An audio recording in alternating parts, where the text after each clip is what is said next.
Salut à tous. Donc, une session du 22 mai. Donc 22 mai, en fait j'étais passé déjà sur une grosse session, j'avais tradé pendant à peu près 1 heure en live avant de passer, enfin en live pardon, en simulation avant de passer en live.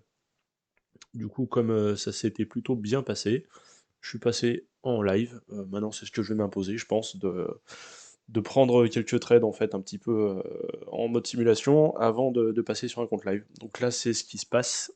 Ça se passait pas trop mal pour moi, donc j'ai démarré le trade sur mon compte Apex. Donc bah là tout de suite, qu'est-ce qu'on peut remarquer sur le S? On est en limite haute du range, alors que sur le Nasdaq, on est à la limite de la value area. Donc ça peut être deux choses, hein. Ça peut être soit le Nasdaq qui est en retard, avec le S qui risque, avec le Nasdaq qui risque de remonter violemment pour aller chercher son haut de range pour fermer en fait le spread qu'il peut y avoir entre les deux cours. Ou alors c'est le Nasdaq qui lead et le S qui va redescendre. Donc là pour l'instant je suis plutôt parti dans une optique de l'ES qui lead, parce qu'on voit que le Nasdaq a commencé à s'écarter un petit peu de ses value area. Il va chercher son haut de range.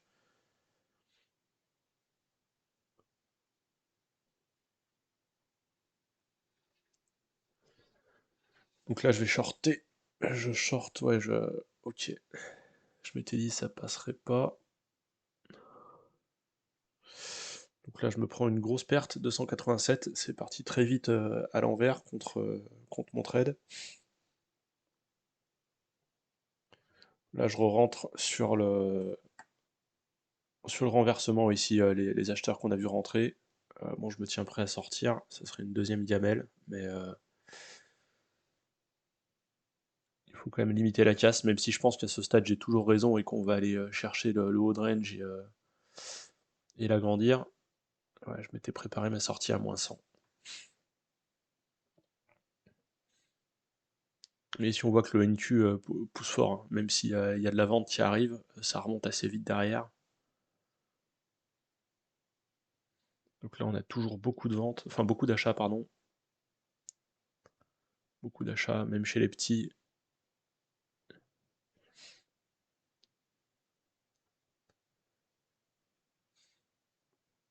Là je vais me préparer à sortir parce que ça commence à aller un peu vite. Donc en général c'est dans ces zones-là qu'on se prend des retournements. Enfin, quand le. En tout cas c'est ce que c'est ce que j'ai pu constater, c'est que quand le rythme s'accélère comme ça, et qu'on est sur des extensions, les retracements peuvent être assez rapides. Donc je pense que là, je vais prendre 300 ou 400 dollars et je vais me barrer. De mémoire. Sachant que là ici on commence à voir que là il y a 200 contrats qui ont été positionnés ici, je vais me mettre dessous.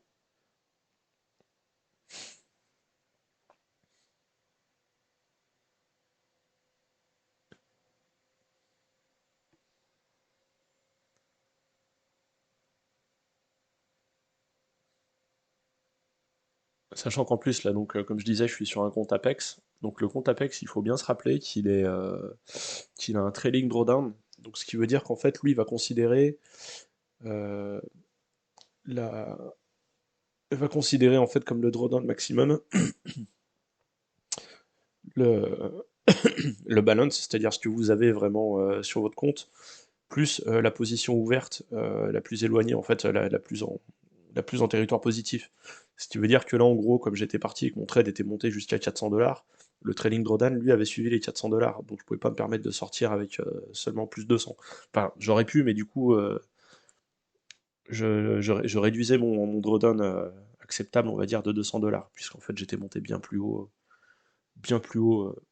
pendant ce trailing. Donc là, c'est pour ça que c'était important pour moi de sortir quand même avec le maximum possible d'argent sur ce trade.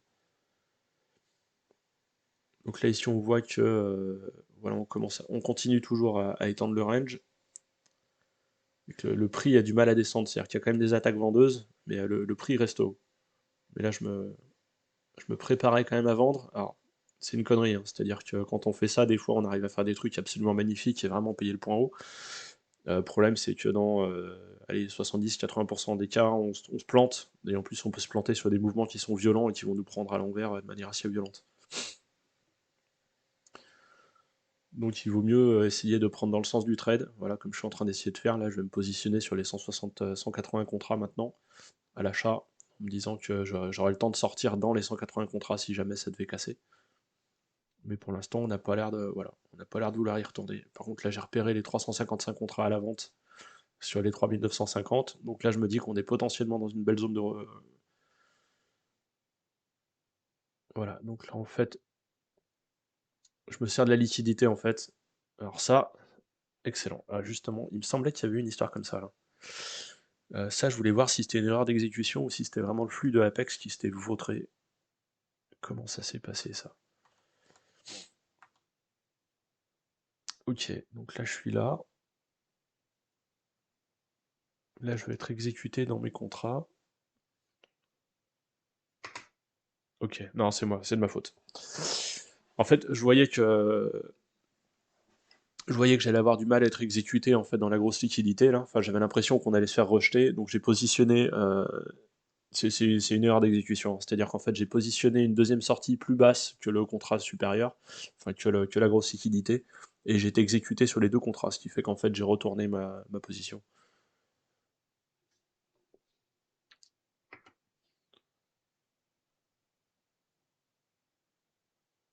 Bon, je cherche à sortir immédiatement, et ça, c'est une erreur d'exécution qui peut coûter un paquet de pognon. Je vais essayer de limiter la casse et de sortir à zéro, mais je pense que ça va pas être possible.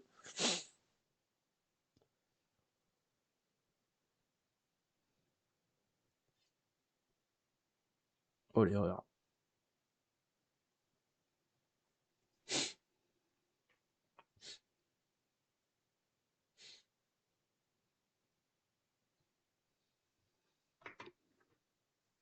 Alors,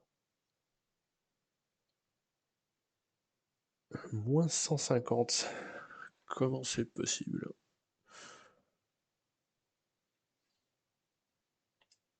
Parce que ma sortie est là, c'est un achat à 3950.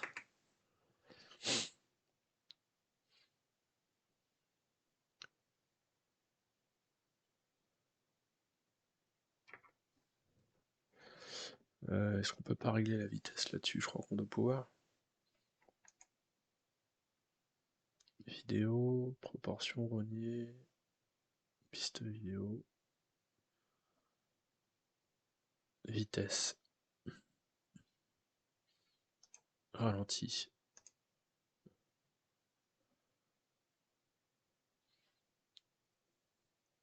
Donc là, je me préparais à sortir avec un moins 200, donc j'aurais pas été content, mais bon, tant pis.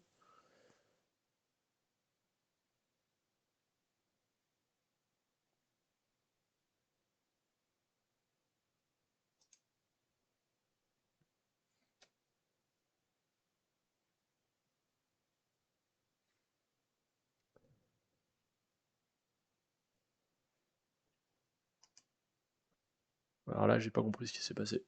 Parce qu'il y a 3950, en théorie, j'ai été exécuté, et je me prends un PNL de moins 150. Donc là, honnêtement, là, je comprends pas.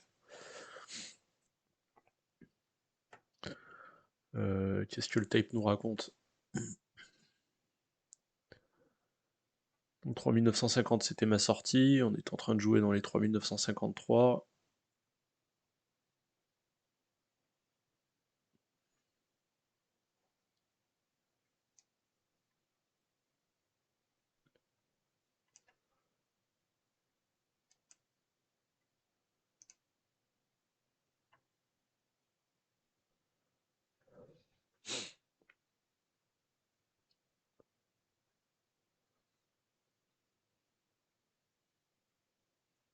Là j'aurais dû sortir, hein. 37,50 c'est une perte qui est largement acceptable. Là, genre, il n'y avait pas de question à se poser, il fallait sortir.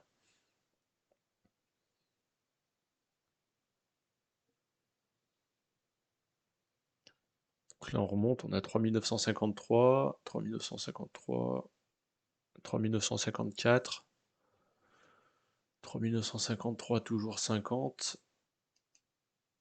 53,75. Donc là 54, on étend le range. 54,25, 54. 53,50. 54, 53, 50.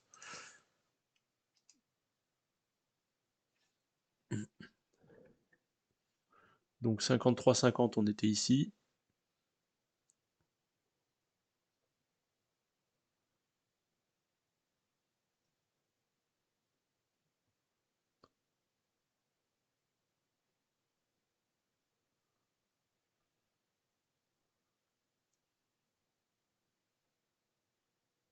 Là, on a une quantité de vendeurs énorme qui vient de tomber.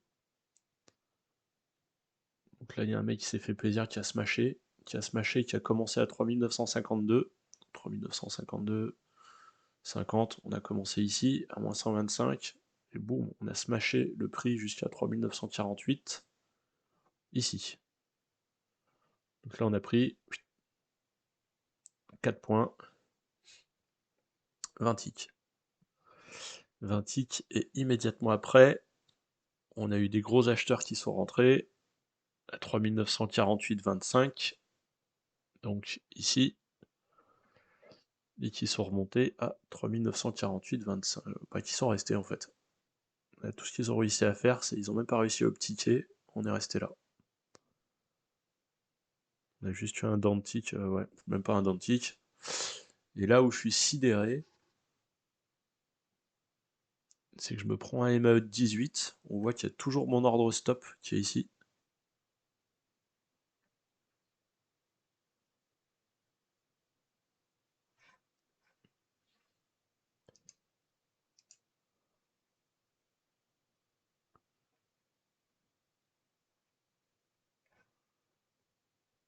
Et là, il y a toujours des acheteurs énormes qui sont là-dedans, là, et ça bouge pas. 3948, 50.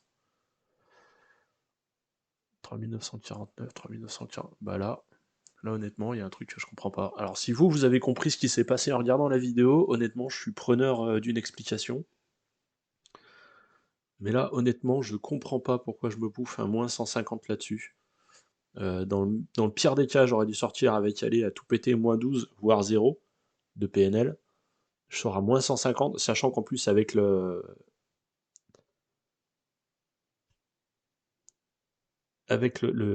sweep de fou, là, avec le slippage de malade qu'il y avait, j'aurais même dû sortir positif de 12, 30, enfin 12, 25, 37.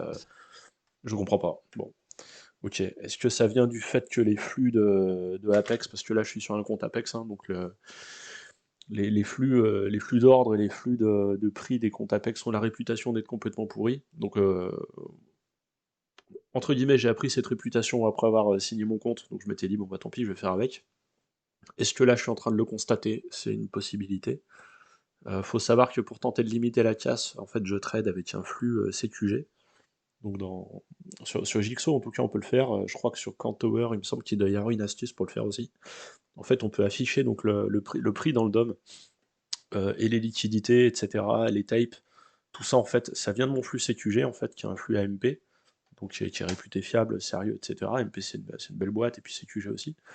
Et par contre, en fait, tous les routages des ordres, en fait, j'ai considéré mes ordres pour qu'ils routent à travers Rhythmic et donc qu'ils aillent sur le compte Apex, quoi. Donc ça me permet, entre guillemets, d'avoir un flux qui est propre pour essayer de limiter la casse. Mais là, notamment, là, honnêtement, je comprends pas ce qui s'est passé. Donc peut-être même que d'ailleurs, je vais écrire à Apex. Je vais voir comment gérer ce truc. Voilà. Bon, allez, on va continuer. Bon alors ici, qu'est-ce qu'on peut voir? Donc il y a eu des gros achats, et malgré en fait ces quantités d'achats énormes qu'il y a eu, le prix est toujours tanké dans la même zone ici, hein. Donc là pour moi ici on a une belle zone d'absorption là. Hop là.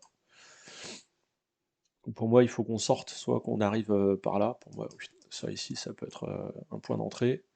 Ou alors si je vois qu'on va commencer à jouer dans cette zone, peut-être que je vais aller chercher une sortie ici. Mais tout ça, ça dépendra de ce que je vais voir dans le tape là.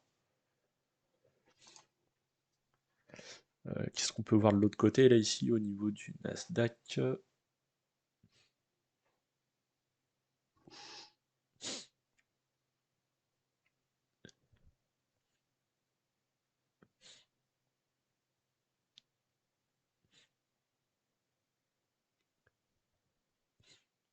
Ouais, Nasdaq lui a tendance à vouloir descendre, même si on voit ici Gros acheteur qui arrive.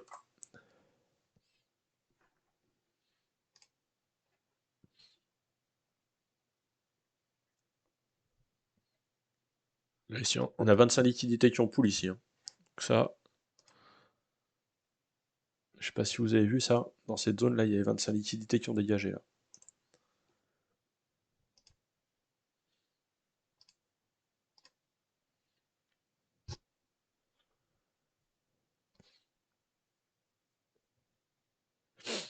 Ça, boum. Donc là, pause. Allez. Là, sur 3945, on se mange, je sais pas combien, mais pas loin de 500 contrats à la vente. Il n'y a pas eu un tick down. C'est-à-dire que là, ici, 3945, 67 contrats, il s'est rien passé. 17 contrats, il s'est rien passé. Par contre, 21 à l'achat, 12 à l'achat, ça bouge pas non plus. Là, on se prend, ouais, je sais pas, peut-être 500 contrats à peu près, ça bouge pas non plus. À l'achat, ici, on rajoute 45, 40, 15 contrats, 10 contrats, 16 contrats, boum, uptick, on passe à 349,50, 32, etc. Donc là, en fait, c'est-à-dire que sur cette zone ici, sur cette zone des 39,45, il y a un énorme acheteur qui est planqué là, et qui recharge le DOM. Donc ça, pour moi, ça c'est typiquement des zones dans lesquelles on peut assister à un retournement du cours, ou alors une cassure violente. Donc c'est là que c'est intéressant de se positionner, enfin, c'est dans cette zone-là qu'il va falloir chercher un trade et se positionner. Donc là, ici, on peut voir qu'il y a des gros acheteurs qui rentrent. On a déjà pris un point par rapport au point de négociation. Donc voilà. Hop, on redémarre.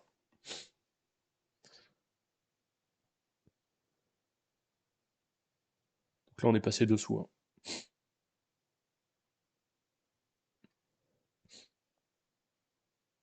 Et là, on voit qu'ici, il y a toujours une belle ligne, hein, par rapport au reste.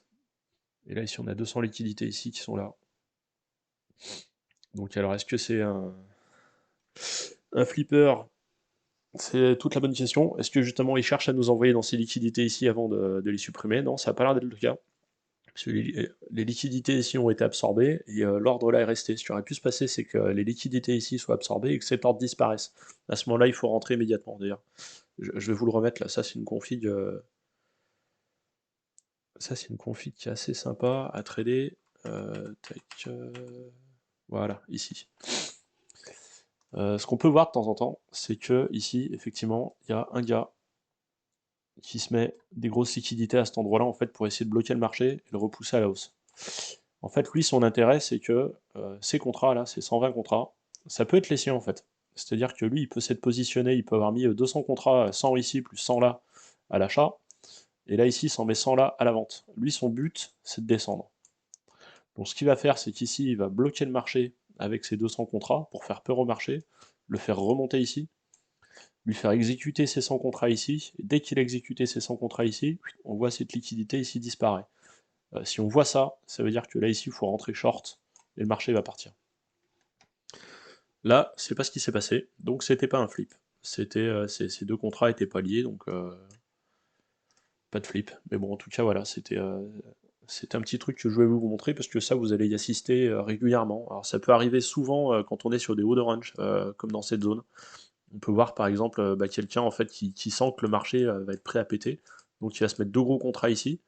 Là ici il va se mettre, je sais pas, il va se mettre mettons 250 contrats ici, ici il va s'en mettre 100. Il va repousser le marché dans cette zone de contrat, le prix va venir travailler un peu là-dessous, et après il va reprendre sa hausse. Donc lui il aura viré ses ordres ici, il aura été exécuté ici, donc il pourra reprendre le train. Allez hop, fin de l'interlude.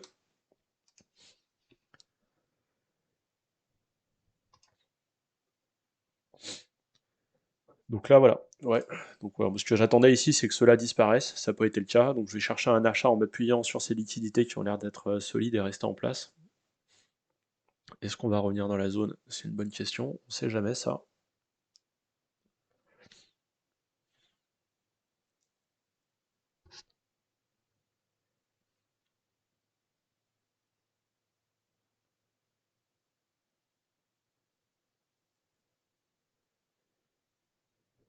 Donc on voit ici que là on est quand même majoritairement acheteur hein, dans le tape, hein. Des deux côtés d'ailleurs, hein, sur le Nasdaq aussi, hein, très acheteur, hein. Donc là entre guillemets j'ai loupé le train, mais ce que je vais essayer de faire, c'est pas de faire le bet FOMO quoi. Si je dois rentrer là-dedans, c'est rentrer sur un retracement qui me parle. Là pour l'instant c'est compliqué, on peut très bien être sur un essoufflement en plus, parce qu'on a eu toute une grosse session d'achat là. Donc je vais plutôt attendre qu'on ait du rouge qui rentre, voir soit il confirme rentrer short, soit c'est entre guillemets juste un retracement et ça repart positif, à ce moment-là chercher un achat. Surtout dans cette zone là ici autour des 120 contrats, ça peut être intéressant. Et voir aussi ce qui se passe du côté du NQ là qui est redevenu majoritairement positif. Moi je cherche vraiment à acheter autour de ces liquidités là. D'autant plus que là juste derrière, là par là ici on a aussi un gros ordre qui traîne, donc on a celui-ci et un autre un peu plus bas. Le NQ lui reste toujours super positif, hein. Donc là, voilà, là typiquement, en fait, quand j'ai vu ça ici, qu'on était légèrement en retard sur le S, j'aurais pu rentrer market à cet endroit-là. Bon, je l'ai pas fait. Toujours pareil, hein, c'est toujours beaucoup plus facile de voir ce qui se passe après coup. Donc là, ici, je vais essayer de payer un retracement pour aller chercher l'extension de range ou le haut de range, ici. Voilà, voilà. Ça c'est un achat un peu FOMO, c'est-à-dire que j'ai acheté dans cette zone ici, donc j'étais dans les 3950. 3950, voilà, j'étais dans cette séquence d'achat. Ça retrace. Bon, coup de bol, ça repart. C'est retracé un petit peu dans cette zone, puis après c'est reparti, on a eu la grosse session d'acheteurs. Donc c'est bon, maintenant le trade est sécurisé. Et moi ce qui m'intéresse, ça va être d'aller chercher ça là. D'aller chercher 170 $, je pense. D'ailleurs ici j'étais prêt à alourdir, j'étais quand même assez sûr de moi, parce que ici on était sur une zone d'absorption là. Donc ça m'arrive de le faire, hein. C'est-à-dire que quand je vois une belle zone d'absorption ici où on a eu un cluster, c'est venir renforcer et me préparer à sortir sous le cluster. Le cluster, en fait, là, quand on voit des prix comme ça, des quantités de volume assez anormales, et si on voit qu'on a 3000 contrats, enfin 3000, on a 5000 contrats dans la zone ici, là, sur deux niveaux, alors qu'après, la moyenne, c'est plutôt 1000, 1000, ouais, 2000, 1000, 1000, et puis après, ici, 900, etc. Donc là, en fait, ça, c'est une zone d'intérêt pour les acheteurs et les traders. Donc ça veut dire qu'en fait, ici, on peut positionner un stop ici. Normalement, le prix va venir travailler dans cette zone. Là, ça veut pas partir, donc je pense que je vais préparer une sortie, en fait. Ça fait une minute que je suis dans le trade. Voilà, moi c'est. En fait, j'analyse mes stats. Mes stats, c'est pas compliqué, elles disent que je suis positif dans les 25 premières secondes. Si dans les 25 premières secondes, j'ai pas eu un mouvement violent, c'est que je vais me planter sur mon trade. Donc à chaque fois, ça c'est un truc que je regarde, hein, c'est depuis combien de temps je suis dans le trade. Typiquement, en fait, mes plus gros trades perdants, mes plus gros losers, en fait, c'est des trades qui vont durer une minute, 2 minutes, 3 minutes. Et c'est assez édifiant hein, quand je regarde mes stats. Mes trades gagnants, ils durent allez, une minute à tout péter pour les plus importants. Quand je fais vraiment du scalping, il m'arrive des fois d'enchaîner une dizaine de trades gagnants où je vais prendre des 12,50, 25, 37,50. Et ça, c'est des trades qui vont durer entre 0 secondes. Des fois, ça m'affiche même carrément 0 secondes. Et à tout casser 10 secondes. Et aller jusqu'à 25 secondes, je suis encore super positif. Quand je vais au-delà, c'est qu'en général, j'ai pris une position pourrie. Donc c'est peut-être même une règle qu'il faudrait que je m'impose, hein, c'est-à-dire que si au bout de 25 secondes, je suis pas positif, je sors direct. Bon, en tout cas, voilà, c'est quelque chose que j'ai constaté. Ici, on retourne chercher la liquidité de tout à l'heure, hein. Elle est toujours là, elle n'a pas bougé. Donc ça, pour moi, ça, c'est un élément qui est intéressant. C'est une zone à trader qui est intéressante. D'autant plus là ici qu'on retrouve ici une zone d'intérêt là et là. Donc là ici, on a 300 contrats ici et on en a quasiment 100 ici. Et tout à l'heure, on était venu les tester, hein, je sais pas si vous vous rappelez.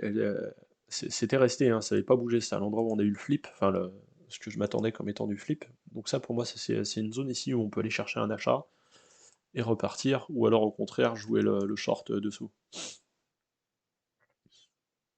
Là, pour l'instant, je fais pas grand-chose parce que le type est quand même assez équilibré. On est dans une zone qui est travaillée, donc je vais pas jouer.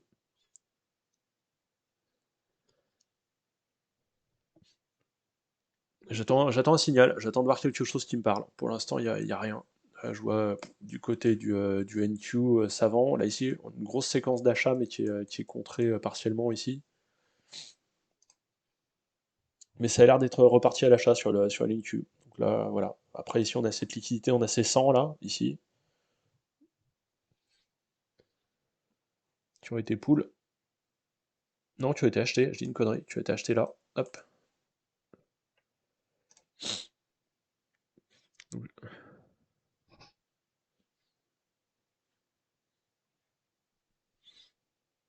Vous avez vu ça?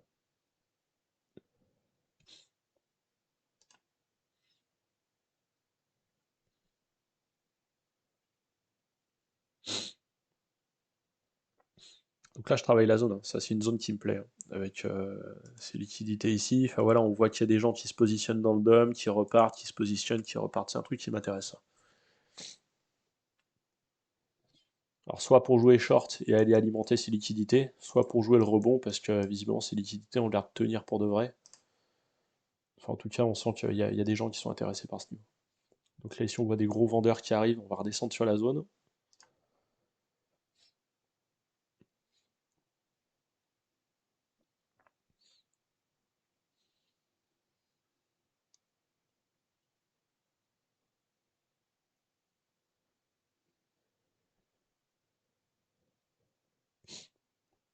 Hop là.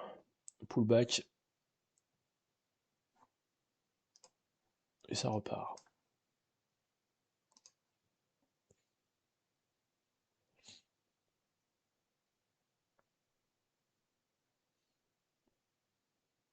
Là, j'attends, là. Comme j'ai pas pris le train à la hausse, j'attends soit de voir un retracement dans cette zone-là. Voilà, ça, par exemple, qui va me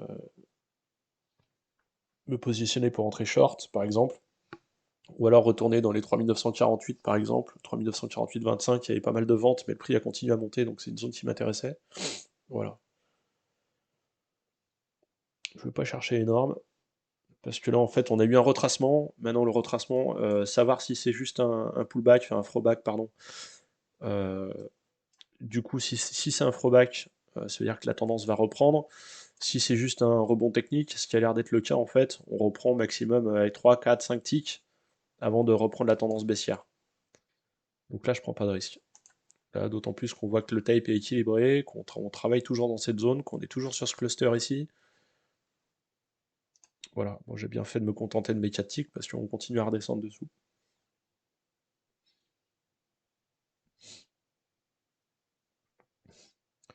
Mais d'ailleurs, ça, je me rappelle de cette session de trading, hein. Ce qui s'est passé, c'est que là, en fait, j'ai commencé, bon, j'ai pris mon point. Ici, je me suis vautré direct, c'était pas mal. Là, ici, j'ai eu un coup de bol entre, on va dire, je prends 400 $, je suis rentré au bon moment.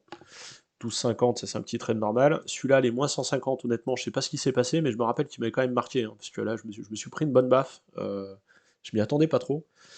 Et en fait, je me rappelle qu'à ce moment-là, je me suis dit, bon, maintenant, t'arrêtes d'être con, tu vas recommencer à trader et faire ce que tu sais faire, c'est-à-dire aller chercher, allez, voilà, 100 $, quoi, 50, 50, 25, 35, etc. Retourner dans le style de trading que je connais, hein. Ça revient un petit peu à la précédente analyse que j'avais faite, où justement j'avais analysé un petit peu ce tilt, et là je m'étais dit, bon, tu t'es pris deux avertissements, quoi, 187,50 et 150, t'es toujours en PNL positif.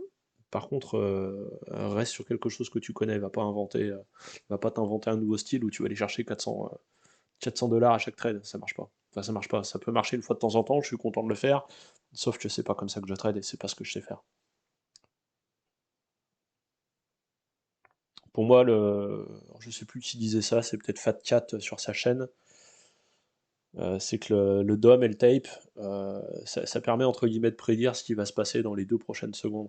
Ça dit pas ce qui va se passer dans les 2 prochaines minutes. Alors ça, les 2 prochaines minutes, peut-être qu'une analyse graphique peut le permettre, peut-être que du market profile peut le permettre, peut-être que des analyses un petit peu plus poussées pourraient le permettre. Moi, clairement, j'en fais pas, je fais que du DOM. Donc, si, le, si au bout des 2, 3 secondes, 10 secondes, en fait, le trade s'est retourné, il faut que je sorte avec mes bénéfices, aussi petits soient-ils. Là, typiquement, c'est le cas, hein. Je prends mes 25, je prends mes 37,50. Au moins, sachez que c'est de l'argent qui est sur mon compte.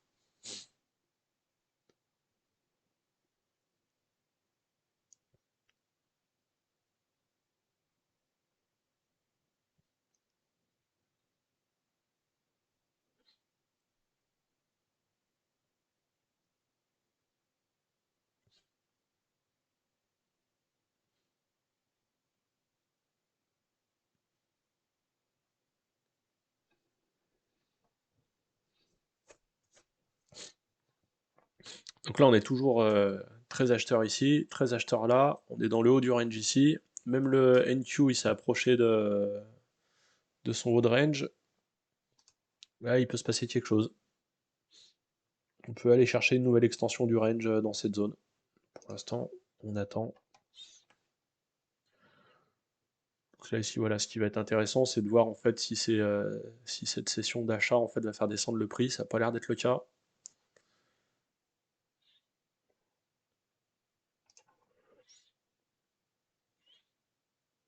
Ici, je me prépare à shorter en m'appuyant sur les liquidités qui sont ici. Parce que je vois que le prix a du mal à monter quand même. Les acheteurs, les vendeurs sont lourds, le prix ne veut pas monter.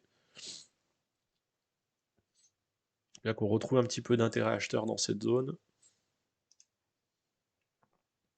Ça a été pool. Cancel, cancel, cancel. On annule. Donc le prix, en fait, quand il y a un pool comme ça, là, c'est ce qu'on vient de voir, en fait. Ça arrive souvent. C'est que le prix retrace et vient vérifier, en fait, la zone de liquidité, là où il y avait le gros ordre qui a disparu, pour voir, en fait, si c'est pas devenu un iceberg, par exemple. Et du coup, en fait, s'il voit qu'il se passe rien, très souvent, il retrace, il redescend.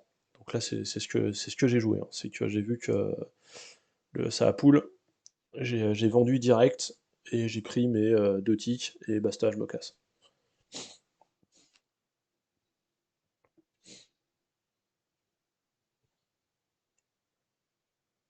Là, pareil, en fait, là, j'ai bien l'impression qu'on devrait passer en tendance baissière, donc je vais essayer de vendre sur un pullback. C'est pas évident, parce que les pullbacks sont très courts. J'aime bien des beaux pullbacks de 4-5 ticks. Là, actuellement, c'est plutôt des pullbacks de 2 ticks, 3 ticks. Ça m'embête toujours un petit peu. Parce que j'aime bien me retrouver en positif assez vite derrière. Donc là, notamment, en fait, je sais pas si j'ai posté une deuxième vidéo là où je fais du tick drill, en fait, puis hier soir, j'ai essayé de trader un petit peu. Euh, Comme ça s'était très mal passé en fait sur la session de training juste avant, j'ai laissé tomber, je m'étais dit bon, je passerai pas en live. Par contre, je me suis fait une grosse séance de tick drill, et ça c'est hyper important, c'est hyper intéressant de faire ça en fait. Ça permet d'apprendre et de prendre l'habitude de repérer des entrées en fait qui vont permettre d'être positif immédiatement. Donc là voilà, là je prends 100 dollars.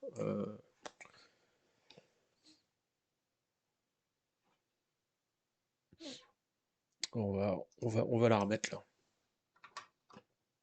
On va la remettre parce que là, je pense qu'il y a un truc intéressant. Et je crois qu'en fait je me suis arrêté là. Je m'étais dit bon là, c'est un beau trade, va pas plus loin.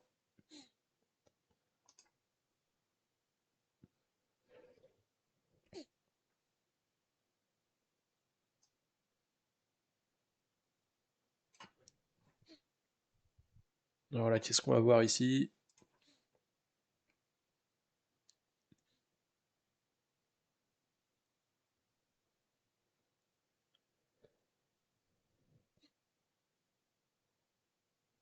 Ouais, en fait, ce que je réalise, c'est que sur la zone des 3949, là, et 3948, 3949, on a quand même pas mal d'acheteurs là, dans cette zone.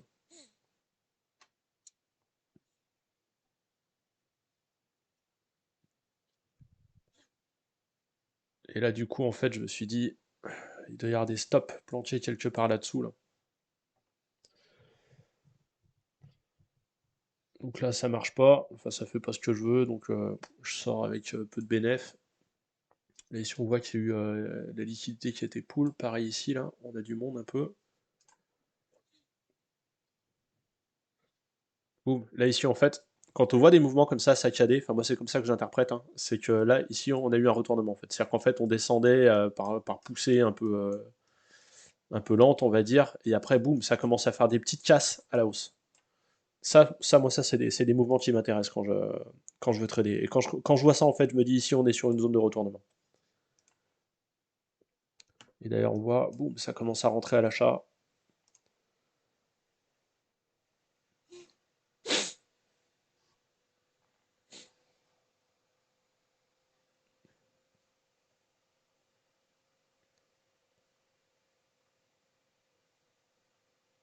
Alors, comment ça s'explique? Je sais pas trop, hein. C'est soit que c'est des gros qui rentrent et qui ont tendance à absorber facilement les liquidités dans le DOM qui sont aux vendeurs, soit que c'est les vendeurs en fait qui poolent leurs liquidités, et ce qui fait qu'en fait même avec des ordres relativement normaux, on va dire, on a des mouvements saccadés violents, parce qu'en fait, les market makers, par exemple, et les algos, en fait, retirent leurs ordres.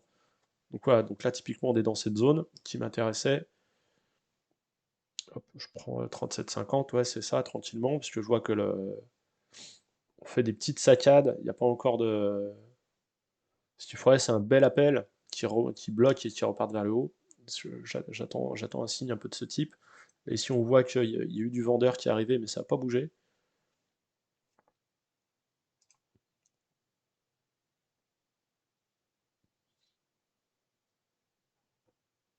Là, ici, on a du monde là, qui est rentré sur cette zone. Ici, là, ça achète.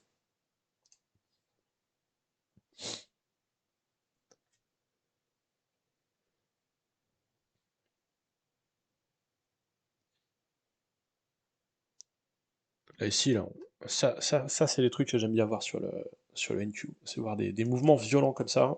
En général, le S derrière, il y a moyen de prendre quelques ticks, 3-4 ticks assez simples. Donc là, on redescend toujours dans cette zone. Ça, c'est un coin où c'est intéressant. On a toujours ce cluster qui est là, d'ailleurs, on a réagi violemment contre.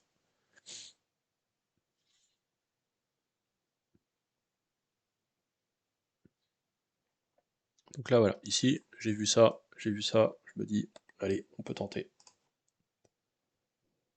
Par contre, voilà, ici, on voit qu'il y a du monde là et là. Mais on est quand même super vendeur, donc là, ici, il y a moyen qu'on les smash.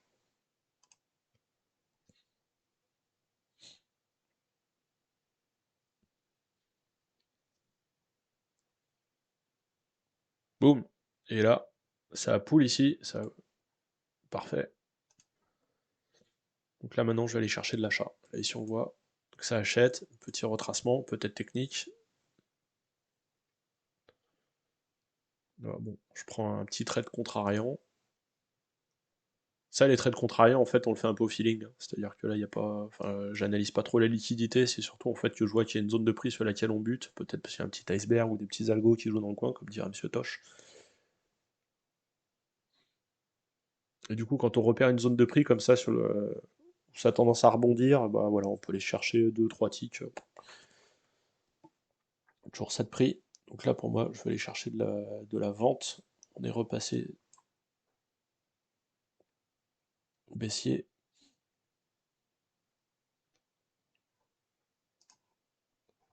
Là, boum, sur le NQ. Et là, boum, ça rachète.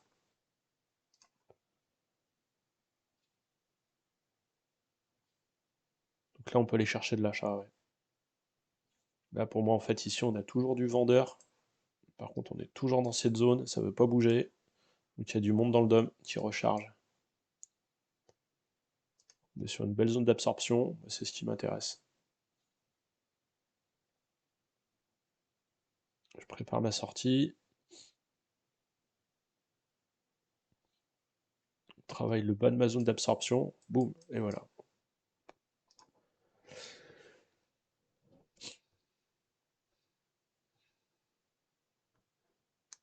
Et là, du coup, si on regarde un peu ce qui s'est passé,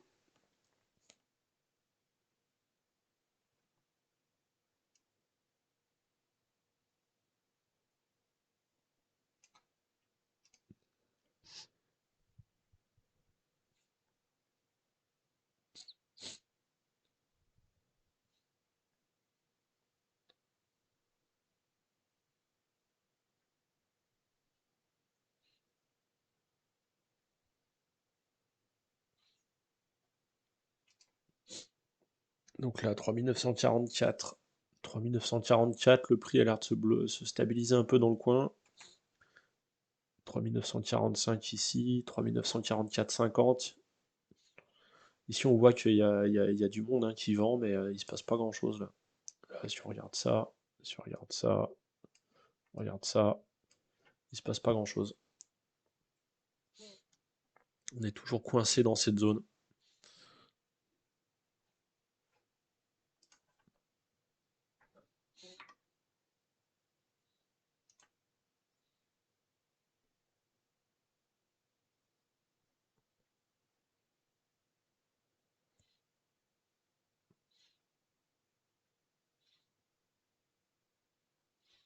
Donc là, je sais pas si vous voyez, hein, ça, moi, ça, c'est des trucs qui me parlent. C'est qu'en fait, on a des grosses sessions de vente. Bon, là, ici, il y a un peu d'achat. Mais là, ici, à chaque fois, en fait, il y a assez peu d'acheteurs, et ce peu d'acheteurs fait remonter le prix. Alors que ici, on voit des grosses séquences de vente qui font buter le prix dans cette zone, toujours. Donc voilà, ça c'est des zones je me dis, tiens, là il y a un truc, il se passe un truc. Est-ce que c'est des algos? Est-ce que c'est des icebergs? Est-ce que c'est des mecs qui rechargent le dôme? Ça m'intéresse. Ou est-ce que ça peut être aussi des ordres volume split? C'est-à-dire qu'en fait, je sais pas, tous les 50 contrats, il y a un mec qui en achète une palanquée ou qui recharge le dôme. C'est un petit peu des icebergs planqués, quoi. Mais qui du coup, en fait, laisse une certaine volatilité en fait dans la zone, puisqu'en fait ce qui va se passer c'est qu'il va acheter tous les 100 contrats, il va recharger, je sais pas, mettons 10, 15 contrats dans la zone, ce qui fait qu'en fait un coup là, un coup là, un coup là, un coup là, on va se retrouver avec ces espèces de spikes ou du moins des blocages en fait. Donc là voilà, j'ai acheté pile la zone que j'avais repérée, elle est 3944, mais même un peu en dessous, hein, parce que là on voyait que c'était les 75 en fait qui bloquaient même, on descendait un petit peu en dessous, mais en me disant que là, alors à la base, moi j'allais chercher quelques ticks, hein. Mais du coup, ce qui se passe, c'est que dès que je rentre, en fait, boum, je vois on repart chercher les 45-25. Donc je me dis, ah, peut-être que ça vaut le coup d'attendre un peu plus que d'habitude. Là, sinon, j'aurais pu sortir immédiatement avec mes 3 ticks, comme d'hab. Mais je me dis, là, on est dans une zone où il peut se passer quelque chose. Et là, je vais aller me mettre dans les liquidités ici intéressantes, là.